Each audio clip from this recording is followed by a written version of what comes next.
Tu vois, je pensais la dernière fois que, aux critiques. Et parce que je m'expose sur les réseaux sociaux et tout, du coup, enfin sur YouTube surtout, et du coup je peux être exposée à des critiques, à des remarques, à machin, à des gens en tout cas qui comprennent pas qui je suis, ce que je fais, nanana. Et il y a pas longtemps, j'ai posté une vidéo avec mon frère et les gens m'ont cassé les couilles dans les commentaires, cassé les couilles, parce qu'en fait, j'ai fait le choix de poster la vidéo comme elle était et j'ai pas fait de cut, j'ai pas fait machin, et c'est quelque chose que je fais pas, tu vois, c'est 1000 ans que je fais des vidéos, on se connaît, je fais pas ça.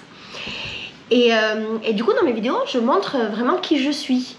Dans le bon comme dans le moins bon, dans mes vulnérabilités, dans mes forces, quand je suis fâchée, quand je peux dire de la merde ou quand je peux dire pas de la merde. J'essaye de créer quelque chose où on puisse avoir une idée sincère et honnête de qui je suis. Et de jamais mentir, de jamais tricher. Parce que YouTube, ça nous permet de beaucoup mentir et de beaucoup créer un personnage. Et ça permet aussi de couper en fait ce qu'on n'aime pas très bien de nous. On peut cacher, on peut couper, on peut se maquiller, on peut mettre des lumières, on peut couper des morceaux. Quand avec le recul on se dit oula, oui là, je suis chiante, on peut couper tout ce genre de trucs. Et c'est très bien pour plein de raisons. Mais c'est pas mon délire parce que j'aime bien quand tout est très nature peinture et c'est la proposition de ma chaîne. C'est un parti pris artistique. Mais oui, ça peut être vu comme un parti pris artistique, c'est vrai, c'est un parti pris artistique. Et du coup, je passe cette vidéo avec mon frère et tout. Et dans les commentaires, j'ai plein de gens qui me cassent les couilles, qui disent que je suis chiante, que je suis contrôlante, que nanana, que nanana, que nanana. Et au début, tu vois, mon premier réflexe, c'est de me défendre en fait, de dire mais non, mais en fait, il y a ça, mais nanana, mais nanana. Et de me dire oui mais ils ont pas compris, mais ils m'ont saoulé et nanana. Ça c'est mon premier réflexe. Deuxième réflexe, c'est de comprendre, oui en fait les gens n'ont pas accès à tous les tenants, les aboutissants, et donc ils peuvent pas comprendre ce qui se joue vraiment, parce que là on est dans le cadre d'une conversation et à un moment donné on sent bien dans cette vidéo, de la manière dont elle est faite, qu'on n'est plus dans une vidéo, on est vraiment dans une conversation, peut-être même dans un moment, même pas dans une embrouille mais dans une discussion, on n'est pas forcément d'accord sur quelque chose, mon petit frère et moi, et il y a plus de choses qui se jouent que ce qu'on voit à l'écran, parce que mon frère, c'est mon frère et qu'on se connaît depuis je sais pas quel âge il a, 25-26 ans, je le connais depuis qu'il est petit, et donc il y a des choses qui se jouent, il y a des souvenirs, des traumas, une expérience commune, une relation. Quelle est la relation entre nous? Il y a la relation frère-sœur, la relation grand frère, grande sœur, petit frère. Il y a aussi une relation où moi je suis très très maternelle avec mes frères, et où mes frères, j'estime que c'est mes enfants, donc moi quand je m'occupe de mes frères, attends, je vais juste chercher ma prise. Quand je m'occupe de mes frères, quand j'ai une discussion avec eux, quand machin, je suis pas que leur sœur. Moi, je suis franchement un petit peu aussi une deuxième maman, tu vois, beaucoup même. Et donc, ça change déjà le prisme, tu vois, de la conversation. Et donc, la question c'est... Ah oui, et également, quand Issam et moi, on parle de son expérience ici au Brésil, les gens ne savent pas exactement comment était son expérience, qu'est-ce qui s'est passé, qu'est-ce qui s'est joué. Quand les gens disent oui mais t'es trop exigeante, alors oui sûrement je suis trop exigeante, mais également je suis exigeante parce que je sais aussi comment a été mon frère, ce qu'il a fait, ce qu'il n'a pas fait, pourquoi il l'a pas fait. Je connais ses défauts et je ne veux pas les exposer sur internet parce que ça n'appartient qu'à lui et qu'à nous. C'est un choix pour le coup, parce que c'est pas moi, tu vois, moi je m'en fous, mais lui c'est pas moi. Et donc qu'est-ce que je voulais dire? Du coup, il y a beaucoup plus de choses qui se jouent que ce qu'on voit à la caméra à ce moment-là. Et du coup, dans mon deuxième réflexe, je me dis oui, mais en fait les gens, voilà, peuvent pas savoir et c'est pas très grave.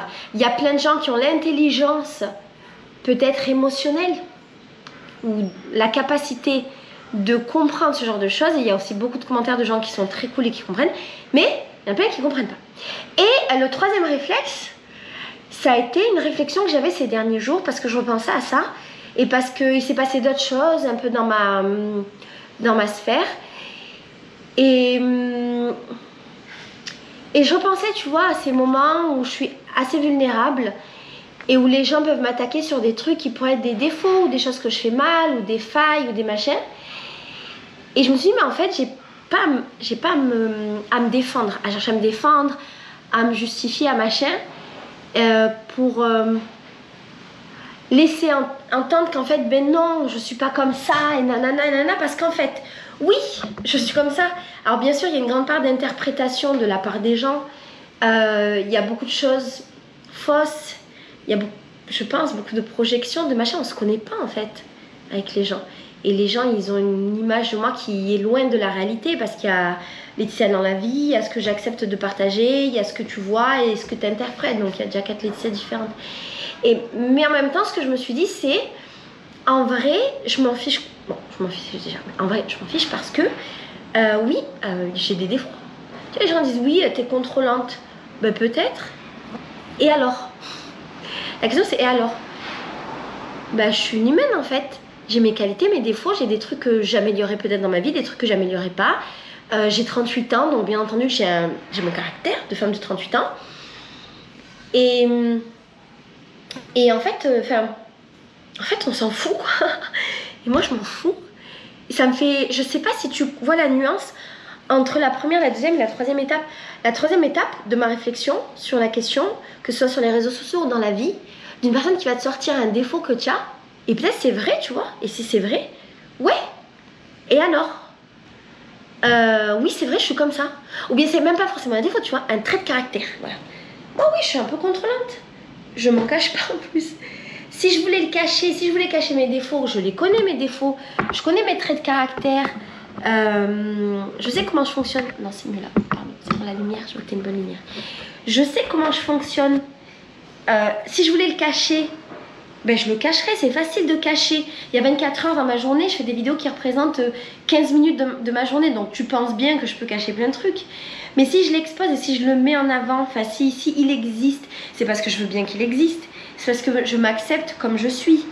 Donc à quel moment tu as face à toi une personne qui s'accepte comme elle l'est, dans son entièreté, qui accepte le bon, le mauvais et surtout toute la partie en construction et voilà, c'est traits de caractère, on a des traits de caractère, c'est comme ça. À quel moment tu as une personne qui s'accepte, qui est pas mal alignée, je pense, je suis quasiment sûre, d'être une personne assez alignée entre qui je suis, qui je voudrais être et comment finalement, comment je me comporte avec les autres. Donc quand tu as quelqu'un d'aligné, à quel moment tu crois que tu vas avoir un impact dans sa vie en lui disant « Ah, t'es comme ça, gna gna gna gna ». Il n'y en a pas en fait. Faut pas perdre de temps. Il n'y a pas d'impact sur la vie des gens qui se sentent bien avec eux-mêmes. Et moi, j'ai pas non plus à remettre quoi que ce soit en question. J'en avais parlé dans plein de vidéos d'ailleurs, du fait de se remettre en question. On dit souvent oui, mais il faut se remettre en question. Il y en a. Oui, mais il faut pas se remettre en question pour les mauvaises raisons. Les mauvaises raisons, c'est quand des gens te jugent comme ça sur des choses qu'ils savent pas. Tu vois, quand tu as un avis objectif sur toi ou sur une situation, et que là il est question de se remettre en question, pas de problème. Tu peux te remettre en question tout seul aussi, tu n'as pas besoin des autres êtres humains. Mais des êtres humains que tu connais pas, t'as pas à te remettre en question. Mais ça s'applique dans plein de trucs de la vie, tu vois. Genre les collègues de travail, les potes des potes, les gens dans la rue, les gens dans les réseaux sociaux, tout ça, on n'a pas à se remettre en question pour eux. En fait, on est que ce qu'on est, on est des humains dans notre complexité, tu vois. Je peux être contrôlante et chiante avec mon petit frère et ne pas l'être avec le reste de l'humanité, parce que lui et moi on a développé cette relation, tout comme je peux être très contrôlante avec plein de gens, tout comme je peux ne pas l'être et les gens l'interprètent comme ça. C'est pas le cas. Je crois que c'est pas le cas, je suis un peu comme ça. Et ça ne regarde que moi en fait. Et ces gens qui passent du temps à me le dire dans les commentaires, vraiment je sais pas ce qu'ils attendent. Est-ce que vous croyez vraiment que je vais dire à un moment donné « Ah ouais c'est vrai, t'as raison, je vais changer ». Ben non.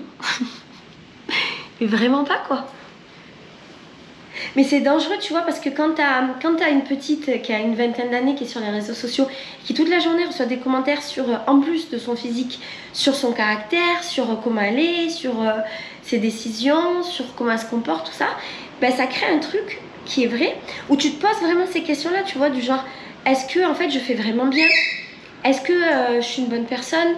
Est-ce que je suis juste? Est-ce qu'ils n'ont pas raison? Est-ce qu'ils n'ont pas raison? Comment des gens que tu connais pas, ils peuvent avoir raison? Ça n'a pas de sens. Même les gens que tu connais, la plupart du temps, ils n'ont pas raison sur toi. Et d'ailleurs, dans la vidéo de mon frère, où moi j'affirme que je sais qui il est, ce qu'il fait, même si moi je suis persuadée d'avoir raison, ça veut pas dire que j'ai raison. Moi je suis persuadée, parce que je le connais, parce que je l'ai vu grandir, parce que je l'ai éduqué, parce que je connais ses histoires de vie, ses trajectoires, je connais ses vulnérabilités, je connais ses combats, je connais ses réussites. Donc moi je sais, mais au final c'est lui qui sait mieux que moi. Au final, même si je ne veux pas l'admettre, c'est lui qui sait. Comment on peut se laisser influencer par un être humain qu'on ne connaît pas, qui nous dit des trucs sur nous, il ne nous connaît pas. Ça n'a pas de sens, vraiment. Faut arrêter avec ça. Faut arrêter. Hein. Moi, ma santé mentale, elle vient du fait que vraiment, je m'en bats les steaks de tout. Je m'en bats les steaks de tout. Je laisse pas d'espace aux gens qui veulent rentrer dans mon espace. Je laisse pas d'espace aux gens qui me respectent pas, c'est important. J'ai eu un exemple là, il n'y a pas longtemps dans ma vie. Et il n'y a pas de discussion possible en fait. C'est la raison pour laquelle d'ailleurs, quand il y a quelqu'un qui dans les commentaires ou sur Instagram ne me respecte pas, n'est pas gentil envers moi, moi je bloque les gens. Je bloque. Je discute pas en fait, j'ai pas de temps pour discuter parce que dans tous les cas la personne n'a pas une bonne intention. Si dans tous les cas elle n'a pas une bonne intention, moi je me suis bien comportée, elle n'a pas une bonne intention et je la connais pas, j'ai aucune raison de discuter avec elle. Zéro. J'ai beaucoup d'autres belles personnes dans ma vie avec lesquelles discuter pour me passer du temps et de l'énergie avec des gens qui ne me respectent pas. Donc ces gens ne peuvent pas m'atteindre. Voilà. Pourquoi je te parle de ça? Parce que je viens d'y penser maintenant. Je me suis dit tiens vas-y viens on parle de ça. Et parce que c'est important en fait. Tu vois il faut... Je rencontre plein de filles. Alors je traîne beaucoup avec des filles. Donc je peux pas trop parler des garçons. Mais je rencontre plein de filles qui sont bloquées par le regard des gens. Et je rencontre plein de femmes jugeantes aussi. Beaucoup de femmes jugeantes. Malheureusement il y en a encore plein. Et... j'ai toujours du mal à comprendre ça. Voilà, les deux cas, j'ai du mal à comprendre les personnes jugeantes. À quel moment les valeurs de l'autre, elles te heurtent. À quel moment les choix de l'autre te heurtent. Quand ils n'ont qu'une conséquence ou influence sur ta propre vie. Qui ne remettent pas en question ton intégrité. À quel moment ça peut te heurter, je comprends pas. Donc il y a ça. Et en deuxième, eh ben, à quel moment tu peux te sentir heurté par des humains qui peuvent avoir un avis sur toi que tu ne connais pas. On est seul dans cette vie, notre vie on va la passer seul et on va mourir seul. Il faut vraiment en avoir conscience, c'est important. On sort seul de la chatte de nos mères. C'est un truc de ouf. Déjà, on réalise un truc de gros bâtard avec notre mère, bien entendu. Mais ce que je veux dire, c'est que déjà, dans le commencement de la vie, on est seul. Toute notre vie, même si on est entouré, même si machin, on sera seul. On prendra nos décisions, on assumera nos décisions. Voilà. Quand on va mourir seul. Ok, on aura des humains qui vont nous entourer, mais dans le dedans de nous, c'est quand même des moments de nos vies qu'on passe seul, tu vois. Donc à quel moment, quand il y a la force de vivre cette vie, de faire des choix, d'assumer tes responsabilités, et de supporter cette vie qui est difficile, eh ben tu peux te laisser vulnérabiliser, influencer par des humains que tu ne connais pas et qui ne te connaissent pas. Ça n'a aucun sens. Donc, je crois sincèrement qu'il faut décider de ne pas se laisser influencer, de ne pas laisser cette brèche, de ne pas ouvrir, laisser des portes pour que des gens ils aient accès à nous. En tout cas, moi, je ne le fais pas. Voilà, personne n'a accès à moi si je ne le décide pas. Personne ne me fait du mal si je ne le décide pas. Si on me fait du mal, c'est que j'ai laissé une brèche ou que j'ai accepté. Voilà. Bien entendu, évidemment, des situations graves, machin. Je ne parle pas des situations graves, je parle plus des situations émotionnelles. Tu vois, pas de violence physique. Je parle plutôt de violence émotionnelle, qu'on soit bien d'accord. Voilà, je ne donne pas accès à moi, Laetitia, à des gens qui n'ont pas des bonnes intentions, tu comprends?